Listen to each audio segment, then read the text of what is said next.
দ্বাদশ শ্রেণীর সমস্ত ছাত্রছাত্রীকে হার্দিক শুভকামনা জানিয়ে আজকের ভিডিও শুরু করছি।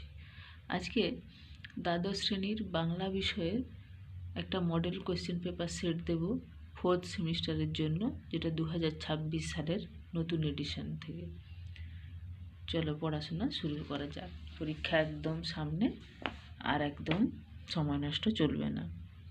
দেখো 3 নাম্বার সেট, এর আগে দুটো সেট দিয়েছি আমি, এটা 3 নাম্বার সেট। প্রথম প্রশ্ন দেখো, অন্ধ কুসংস্কার ও আচার সর্বস্বতা মানিক বন্দ্যোপাধ্যায়ের হলুদ পোড়া গল্পে কিভাবে চিত্রিত হয়েছে তা আলোচনা করো। অথবা সেখানে একবার মিশে যেতে পারলে আর কোনো ভয় থাকে না। কোথায় কেন মিশে যাওয়ার কথা বলা হয়েছে? উক্তিটির মাধ্যমে বক্তার কী ধরনের মানসিকতার পরিচয় পাওয়া যায়? এই দুটোর মধ্যে যে কোনো একটার উত্তর দিতে হবে। একটি প্রশ্নের মান হচ্ছে 5। 2 নম্বর প্রশ্নে আছে, দেখো এখানেও দুটো প্রশ্ন আছে, তার মধ্যে যে কোনো একটা উত্তর দিতে হবে।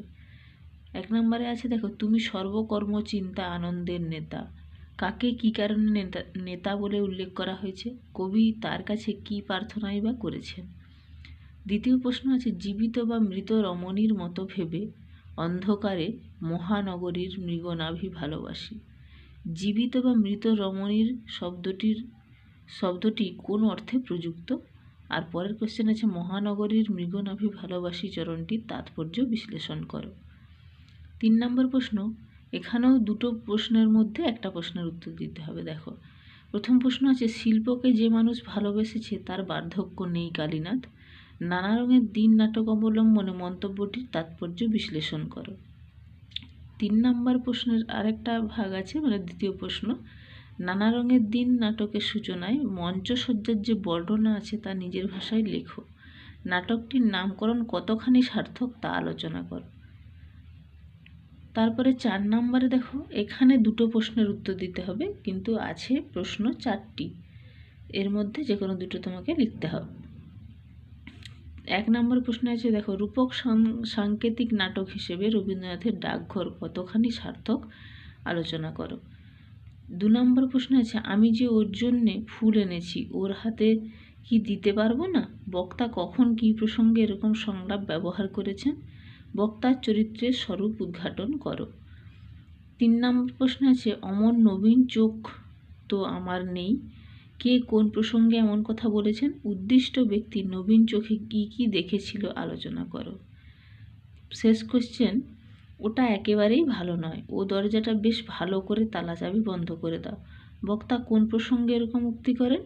এতে বক্তার কোন ধরনের মানসিকতার পরিচয় পাওয়া যায়? তারপরে দেখো 5 নম্বরেও আছে দুটো প্রশ্ন, তার মধ্যে যে কোনো একটা করতে হবে। প্রথম প্রশ্ন হচ্ছে, পট কয় প্রকার ও কী কী? আর বাংলার পটশিল্প সম্পর্কে আলোচনা করো।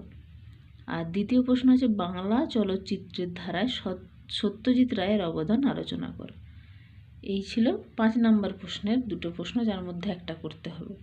এগুলো তোমরা স্ক্রিনশট নিয়ে নিতে পারো, তো তাতে তোমাদের সুবিধা হবে।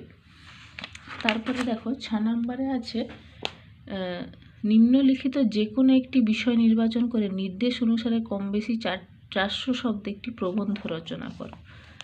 ঠিক আছে, 10 নম্বরের প্রশ্ন এটা।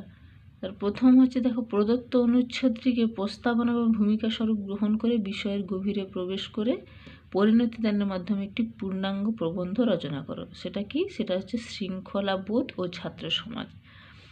ছাত্র সমাজ দেশের আগামী প্রজন্ম, আগামী দিনের কর্ণধার। ছাত্ররা শৃঙ্খলাপরায়ণ হলেই আগামী দিনগুলি সুন্দর হবে। ছাত্ররা সংস্কৃতির ধারক ও বাহক। তাদের রুচিবোধ দেশের সভ্যতা সংস্কৃতির সঙ্গে মানানসই হবে। তারা সবার গ্রহণযোগ্যতা অর্জন করবে। তারা যৌবন শক্তি দেশবাসীর পথপ্রদর্শক। তাদের সংযত জীবন নিজেদের যেমন সমৃদ্ধ করবে, তেমনি দেশবাসীকেও উদ্বুদ্ধ করবে। এটা একটা। অথবা আরেকটা আছে, ঈশ্বরচন্দ্র বিদ্যাসাগর। জন্ম বংশ পরিচয় হচ্ছে 26শে সেপ্টেম্বর 1820 খ্রিস্টাব্দে পশ্চিম মেদিনীপুরে। পিতা ঠাকুরদাস বন্দ্যোপাধ্যায় এবং মাতা ভগবতী দেবী। শিক্ষা হচ্ছে গ্রামের প্রাথমিক বিদ্যালয়ে শিক্ষা শুরু, তারপর কলকাতার সংস্কৃত কলেজ। চরম দারিদ্র্যের মধ্য থেকেও তিনি পড়াশোনা চালিয়ে গেছেন। সংস্কৃত কলেজ থেকে বিদ্যাসাগর উপাধি লাভ করেছেন। কর্মজীবন হচ্ছে ফোর্ট উইলিয়াম কলেজের পণ্ডিত 1841, আর সংস্কৃত কলেজের অধ্যক্ষ 1851। উল্লেখযোগ্য রচনা হচ্ছে বাসুদেব চরিত, বেতাল, পঞ্চবিংশতি, সীতার বনবাস প্রভৃতি। এছাড়া ছোটদের জন্য বর্ণপরিচয় প্রথম ভাগ ও দ্বিতীয় ভাগ, বোধোদয়, কথামালা, আখ্যানমঞ্জরি ইত্যাদি। সমাজ সংস্কার, বাল্যবিবাহ বহুবিবাহ রদ করেন এবং বিধবা বিবাহ প্রচলন করেন। এ বিষয়ে তিনি বিভিন্ন গ্রন্থও রচনা করেন। শিক্ষা বিস্তার হচ্ছে কলকাতায় ফিমেল স্কুল স্থাপন 1849 খ্রিস্টাব্দে। এছাড়াও বিভিন্ন জেলায় বালিকা বিদ্যালয় স্থাপন।